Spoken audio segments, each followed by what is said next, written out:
এটা এটা আমাদেরকে রিকভারি বলতে এখানে তারা যে আমার যেটা বললো যে আমরা এখানে যে রেজিস্ট্রেশনের যে বইটা দেখলাম সেটার মধ্যে দেখলাম 36 থেকে 37 জন একটা নামের তালিকা, এবং প্রত্যেক নামের তালিকা এগেনিস্টে কে কে টাকা দিয়েছে, সেখানে কত টাকা দিয়েছে সেখানে একটা লিস্ট আমি পেলাম।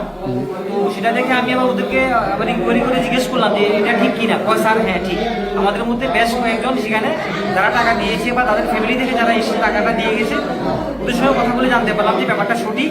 তারা প্রাইমারিলি ইনিশিয়াল স্টেজে তারা 5 থেকে 6 হাজার টাকা করে দিয়েছে, পরে আস্তে আস্তে ওদেরকে আরও টাকা দেওয়া হবে, টাকা দিলে পরে ট্রিটমেন্টটা শুরু হবে পুরোদমে, এবং শেষ হওয়ার আগে পুরো টাকা দিয়ে এখান থেকে যেতে হবে, যেটা বলবো।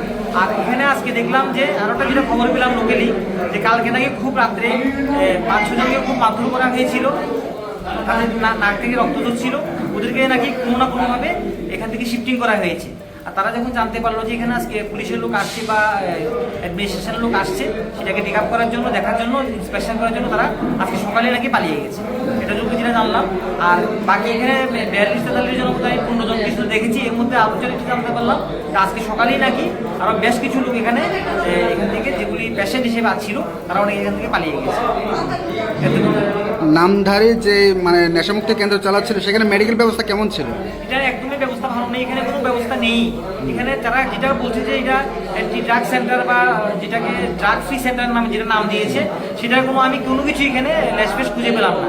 কোনো ধরনের ডক্টর নেই, কোনো ধরনের ভালো হাইজিন ব্যবস্থা নেই, স্যানিটেশনের ব্যবস্থা নেই। ওদেরকে মাটিতে নিচে শুয়ে রাখা হয়েছে, ওরা কম্বল করে বা এমনিতে বেডশিট পেতে সেখানে ঘুমুচ্ছে।